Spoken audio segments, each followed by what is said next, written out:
जो मनमा थियो त्यो भाग्यमा थिएन जसले जीवन दिन्छु भन्थ्यो। मिठा मिठा चाहिँ गाउनुहुन्छ। साथीभाइहरूबाट पनि कस्तो खालका प्रतिक्रियाहरू पाउनुहुन्छ? साथीभाइसँग पनि गाउनुहुन्छ होला कहिले है? हजुर, अब साथीभाइहरूले पनि गाउनुपर्छ भन्नुहुन्छ है। टपलक्का भइबज्यो रुँदा रुँदा रातिको 2 होइन, रातिको 2 बज्यो। कुनै त्यस्तो सम्झनाले कुनै त्यस्तो 2 बजेको पलहरू छन्? कसम तिमीसँग कहिले हुने छैन दु ए मेरो हजुर। दर्शकवृन्द नमस्कार, म दिल मगर। आज पनि हामी तपाईँहरूको माझमा एउटा फरक बसाइ लिएर आएका छौँ।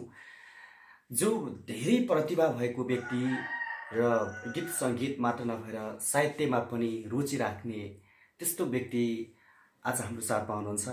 उहाँका थुप्रै ती प्रतिभाहरू चाहिँ तपाईँहरू माझमा देखाउने होइन हामी जमक्क गर्नेछौँ। र को हुनुहुन्छ र उहाँ के गर्नुहुन्छ भन्ने कुराहरू तपाईँलाई खुल्दुली हुनसक्छ। त्यो मेटाउनको लागि हामी यो समयमा उपस्थित भएका छौँ। यतिखेर हामी यो स्टुडियोबाट बोलिराखेका छौँ। हामी उहाँसँग चाहिँ कुराकानी गर्छौँ। तपाईँले त्यो यो भिडियो चाहिँ कस्तो लाग्छ अन्तिम समय हेर्नुहोला र मनमा लागेका त्यस्ता कुनै कमेन्टहरू छन् भने, सल्लाह सुझाव छन् भने चाहिँ कमेन्ट बक्समा लेख्नुहोला भन्दै हामी यो भिडियो सुरु गर्छौँ। स्वागत गर्ने साहिद बहिनी। हजुर, धन्यवाद। के छ खबर? ठिकै छ। सन्चै है? हजुर। हजुरको शुभ नाम? कमला घरती मगर। कमला घरती। अनि कमलाको घर चाहिँ कता पर्छ? रुन्डीगढी गाउँपालिका 6 डुप्री ग्यातिमा। खासमा कमलाले के गर्छ नि यो पछिल्लो समय? कसरी दिन बिताइरहेछ? खासमा पेसामेसा के हो जान्न मन लाग्यो। त्यस्तो केही पनि गर्दिनँ, खालि बस्ने खाने त्यही हो। बस्ने खाने, पढाइ लेखाइ पनि छैन है? पछिल्लो समय गीत सङ्गीत पनि गाउनुहुन्छ भन्ने कुरा हामीले चाहिँ थाहा पाइसकेपछि आजको यो भिडियो चाहिँ सुट गरिराखेका छौँ। कतिको गीत सङ्गीतमा चाहिँ चासो छ कमलाको? 6 भनौँ न। छ एकदम। त्यो कारणले पनि आफ्नो रुचिको विषयलाई लिएर चाहिँ गाइरहनु भएको छ। सुरुवातमा हामी तपाईँको एउटा गीत सुन्छौँ, त्यसपछि हामी कुराकानी गरौँला। आँसु खस्यो टपलक्का भइबज्यो रुँदा रुँदा रातिको 2 बज्यो तिमी झै हाँसेर मनी हिँड्न सक्थे होला रुने त रहर होइन आँसु बिक्ने सहर छैन नत्र त मैले नि खुसी किन्न सक्थे होला। साँच्चै एकदमै मन छुने गीत चाहिँ गाउनुभयो। मेरो त मन छ यो, सायद क्यामराम्यानको पनि मन छ होला होइन? आफूलाई गाउँदाखेरि कस्तो खालको भान भयो, कतिको मन छ यो? मलाई त त्यस्तो राम्रो गाउँछु जस्तो त लाग्दैन है। तर शब्द त साँच्चै एकदम मार्मिक होइन छ। यो गीत चाहिँ पढेर हो कि अथवा गाउन चाहिँ मन लागेर हो कि अलिकति जान्न मन लागिरहेछ? त्यस्तो पढेर चाहिँ होइन, राम्रो लाग्छ गीत त्यही भएर गाएको। कमलाले खासमा कस्तो खाले गीतहरू मनपर्छ? हामी लोकदोहोरी यो विधाको चाहिँ सुन्यौँ होइन? सँगै गीत सङ्गीतमा चाहिँ धेरै विधा पनि हुन्छन्। त्यो विधामा चाहिँ यो लोकविधालाई चाहिँ विशेष रूपमा चाहिँ प्राथमिकता दिएको हो कि अथवा अन्य गीत पनि गाउँछ? म अरू गीत पनि गाउँछु। अर्को गीत पनि सुनाउन हामी अर्को विधाको यस समयमा। हस्। जो मनमा थियो त्यो भाग्यमा थिएन जसले जीवन दिन्छु भन्थ्यो उसले मौकै दिएन। जो मनमा थियो त्यो भाग्यमा थिएन जसले जीवन दिन्छु भन्थ्यो उसले मौकै दिएन। भाग्य फेर्न सकिन्न कहिले, चाहेर तिमीलाई पाउँदिन मैले, मुटु रेट्ने तिम्रा याद सबै लिएर जाऊ, भुल्न सक्ने तिमीलाई दबाई दिएर जाऊ, शून्य शून्य मायाको घर, एक्लै बाँचुला जिन्दगी भर, मुटु रेट्ने तिम्रा याद सबै लिएर जाऊ। एकदमै यो आधुनिक विधाको गीत पनि साँच्चै मिठो तरिकाले चाहिँ मिठासपले चाहिँ गाउनु हो होइन। यो खासमा गीत सङ्गीत चाहिँ सुरु गरेको अथवा कहिलेबाट हो यसरी गाउन थालेको कमलाले? म गीत चाहिँ सानैदेखि गाउँथेँ है। सानैदेखि गाउनुहुन्छ, गाउँदै आउनुभएको र अहिले पनि गाइरहनु भएको छ। एकदम यो गीतहरू गाइरहँदाखेरि विशेष गरी कस्तो समयमा चाहिँ गाउन मनपर्छ? अब त्यो एकान्त बाँचो एक्लै भएको बेला गाउनु मन लाग्छ। विशेष गरी यस्तै खालका गीतहरू पनि यस्तै खालका छन् होइन, अलिकति सिरियस खालको एक्लोपनको आभास भइराखेको बेला यो गीतहरू चाहिँ गाइरहँदाखेरि के छ, घर परिवारले पनि अब चाहिँ यो गीतहरू तपाईँका गीतहरू सुनिरहँदाखेरि कस्ता खालका कुराहरू प्रतिक्रियाहरू पाउनुहुन्छ तपाईँले? गाउनुपर्छ भन्नुहुन्छ है घरबाट। अनि के छ त यो गीत सङ्गीतमा लागेको मान्छेहरू होइन, यो प्रायः जस्तो कार्यक्रमहरू पनि भइराखेका हुन्छन्। यो आजभोलि अलिकति कोरोनाले चाहिँ त्यति सहज तरिकाले चाहिँ कार्यक्रमहरू गर्न नपाइराखेको अवस्था छ, तर केही समय अगाडि चाहिँ कार्यक्रमहरू पनि हुने गर्थ्यो। त्यसमा चाहिँ कतिको भाग लिन्छ नि कमलाले? कार्यक्रमहरूमा चाहिँ भाग लिएको छैन है। भनेपछि आजसम्म लिएको छैन? किन होला यसरी नलिएको? अब त्यस्तै हो, कहिले टाइम मिल्दैन होइन, मन भए पनि अब टाइम हुँदैन, त्यही भएर। सम्भवतः खासमा यस्तो राम्रो प्रतिभा चाहिँ लुक्नुमा पनि हामी अलिकति दुःख पनि लागिरहेछ। यो प्रतिभा चाहिँ बाहिर चाहिँ होइन आउनु पर्ने हो, तर अब चाहिँ आउला भन्ने चाहिँ हामी आश गरेका छौँ होइन। अनि के छ यो समयमा गीतहरू पनि मिठा मिठा चाहिँ गाउनुहुन्छ, साथीभाइहरूबाट पनि कस्तो खालका प्रतिक्रियाहरू पाउनुहुन्छ? साथीभाइहरूसँग पनि गाउनुहुन्छ होला कहिलेकाहीँ है? हजुर, अब साथीभाइहरूले पनि गाउनुपर्छ भन्नुहुन्छ है। अनि यो लोक विधा पनि सुन्यौँ, आधुनिक विधा पनि सुन्यौँ, अन्य विधा पनि आउँछ? हजुर, अर्को विधा पनि सुनाउन हामी यो समयमा। म आफ्नै विधा गीत गाउँछु। मन दिन्छु मुटु दिन्छु,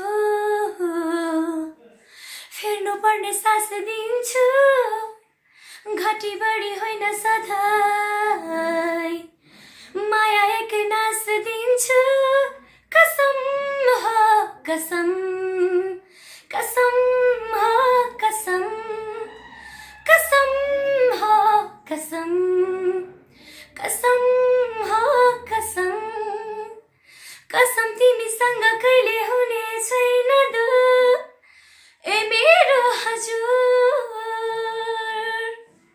साँच्चै यति मिठो चाहिँ गीत गाउनुभयो। सबै विधा चाहिँ जति हामी सुन्यौँ सबै विधा चाहिँ राम्रो लाग्यो मलाई होइन। पक्कै पनि दर्शकहरूलाई पनि राम्रै लाग्यो होला जस्तो लाग्छ जहाँसम्म। यो अर्को गीत चाहिँ निकै मिठो गीत गाउनुहुन्छ, कहिलेकाहीँ आफूले पनि कोही सिर्जना चाहिँ गर्ने त्यो गरेको छ कि छैन हाम्रो कमलाले? नै छैन, आजसम्म चाहिँ त्यस्तो गीत चाहिँ मैले लेखेको छैन। अब गाउने चाहिँ अलिअलि। भोलिको दिनमा कमलालाई के भन्ने मन छ? अब त्यस्तो त केही पनि छैन है। अहिले त गीत सङ्गीतको यो फिल्डमा चाहिँ रमिराखेको छ होइन। लाग्न सक्छ भोलिका दिनमा म एउटा सिङ्गर बन्छु भन्ने पनि लाग्छ होला होइन। तर त्यो सपना पक्कै पनि पुरा होला या नहोला आफूले गर्ने मा चाहिँ भर पर्छ, सबै कुराले साथ दिनु पनि पर्छ होइन। त्यही कारणले पनि हो। र हामी अगाडि पनि भनेका थियौँ गीत सङ्गीतमा मात्र होइन कि साहित्यिकमा पनि अलि रुचि छ भन्ने कुराहरू चाहिँ हामीलाई अफेरमा पनि भन्नुभयो। के छ साहित्यिकमा चाहिँ विशेष गरी विधाहरू हुन्छ, त्यसमा पनि हामी चाहिँ मुक्तकहरू, भावनाहरू, गजलहरू हुन्छन्। खासमा सबै चाहिँ सिर्जना गर्न मन लाग्ने हो अथवा कस्तो? यो अलिकति जानकारी पाउन। म चाहिँ अरू चाहिँ त्यस्तो मन लाग्दैन, सिर्जना पनि कोर्दैन मैले त्यो चाहिँ होइन। साहित्यिक सिर्जनामा चाहिँ मुक्तक चाहिँ कहिलेकाहीँ कहिलेकाहीँ मनका बहहरू पोखिन्छ है। हजुर कहिलेकाहीँ त्यो मनको बहहरू पोख्ने एउटा माध्यम बन्यो। त्यस्तो जीवनमा चाहिँ कहिलेकाहीँ त्यस्तो खालका घटनाहरू पनि घटेको छ कि छैन? नै छैन। हामी एउटा सिर्जना सुन्छौँ यो समयमा, सुनाउ न एउटा। हस्, मैले त्यो मेरो मम्मीको बारेमा अलिअलि लेखेको थिएँ, त्यही सुनाउँछु नि त। तिमी छेउ र मेरी आमा बाँसेकी छु धन्न, तिमी छेउ र मेरी आमा बाँसेकी छु धन्न, कहिले पनि नपरोस् है मलाई पराई बन्न। आफू रुँदै भए पनि सिकायो आमा हाँस्न मलाई, आफू रुँदै भए पनि सिकायो आमा हाँस्न मलाई, त्यसैले त पाएकी छु खुसी छु म भन्न, त्यसैले त पाएकी छु खुसी छु म भन्न। कहिले पनि नपरोस् मलाई पराई बन्न है। हजुर। तर भन्ने मात्र हो, यो एउटा प्राकृतिक नियम पनि हो। एक दिन अवश्य पनि पराई बन्नुपर्छ, एक दिन आमाले रुवाएरै जानुपर्छ। सदैव हामी खुसी दिए पनि एक दिन रुवाउनै पर्छ। यो एकदम खुसी लाग्यो यो गीत, यो आफ्नो मुक्तकहरू चाहिँ सुनाइरहँदाखेरि। यति राम्रो मान्छे, गीतहरू पनि निकै मिठो चाहिँ गाउनुहुन्छ। कहिलेकाहीँ गीत सङ्गीतहरू मन पराउने मान्छेहरू पनि थुप्रै भेटिन्छन् होइन? सँगै मान्छेलाई पनि मन पराउने मान्छे कोही कतै भेटेको छ कि छैन कमलाले? खै हुन त होला नि, मैले देखेको छैन आजसम्म। कोही मनमा नै होला नि होइन? कति भन्न नसक्ने, कति बन्न नसक्ने, धेरै त्यस्ता खालका मायालुहरू पनि होलान् है। तर आजसम्म म मन पराउँछु भनेर चाहिँ भन्ने त्यस्तो खालका व्यक्तिहरू चाहिँ पाउनु भएको छ कि छैन? नै पाएको छैन। ठिक छ, हामी अलिकति रमाइलो प्रसङ्ग पनि जोडेको हो र यो गीत सङ्गीत साँच्चीकै तपाईँको उज्जवल भविष्य छ। हामी धेरै गीतहरू सुन्यौँ, धेरै विधाका सुन्यौँ, फरक फरक विधाका सुन्दाखेरि पनि साँच्चीकै सबै राम्रा गीतहरू छन्। यो के छ त, यो पछिल्लो समय गीत सङ्गीतको धेरै होइन नवप्रतिभाहरूलाई चाहिँ स्थान दिनको लागि विभिन्न कार्यक्रमहरू हुन्छन्। तपाईँले सुन्नुभएको छ होला, देख्नुभएको छ होला होइन? लोक स्टार्स, त्यसै गरी तपाईँ चाहिँ नेपाल आइडल, यस्ता खालका कार्यक्रमहरूमा चाहिँ कहिलेकाहीँ म पनि त्यहाँ गएर चाहिँ यसरी चाहिँ गीत गाउन पाए हुन्थ्यो भन्ने त्यो खालको मनमा चाहिँ कहिलेकाहीँ त्यस्तो खालको कुराहरू चाहिँ खेल्छ खेल्दैन? खेल्छ। अब मनमा कुरा नखेल्ने त कुरै भएन होइन? अब मैले चाहेर मात्रै हुँदैन होइन? घर परिवार अनि त्यसपछि समय मिल्यो भने चाहिँ जान सकिन्छ। एकदमै। अनि के छ त, यो गीत सङ्गीतमा विशेष गरी आफ्नो फेभरेट सिङ्गरहरू पनि हुन्छ होइन? प्रभावित भएर चाहिँ मैले पनि यो जस्तै गाउन पाए हुन्थ्यो, त भोलिको दिनमा म पनि यसरी चाहिँ गाउन सक्छु कि भन्ने त्यो एउटा हुन्छ होइन? कुनैबाट चाहिँ फेभरेट भएर अथवा त्योबाट चाहिँ होइन आकर्षक भएर चाहिँ आफूले पनि गाउने सिलसिलामा जोडेको हुन्छ। खासमा कमलालाई चाहिँ गायकको नाम लिँदाखेरि, गायिकाको नाम लिँदाखेरि कसको ल्याउँछ? गायकमा चाहिँ मोहन खड्का होइन, अनि गायिका विष्णु माझी एकदम मनपर्छ है। हजुर। खासमा उहाँहरूको गीत आजसम्मकै सबैभन्दा चाहिँ उत्कृष्ट रूपमा चाहिँ मन परेको गीत कुन हो? विष्णु माझीको चाहिँ अघि गाइसकेँ होइन, मोहन खड्काको चाहिँ आँसी फोनको गीत मनपर्छ। मोहन खड्काको यो गीत फेरि सुनाउ न, मन पर्ने गीत। मनको आँगन मायाले लिपेर, ए दियो खुसी टपकै टिपेर, घाँसै काटने आसी आसी, म क्यारी हाँसुला निर्माया तिमी नहाँसी।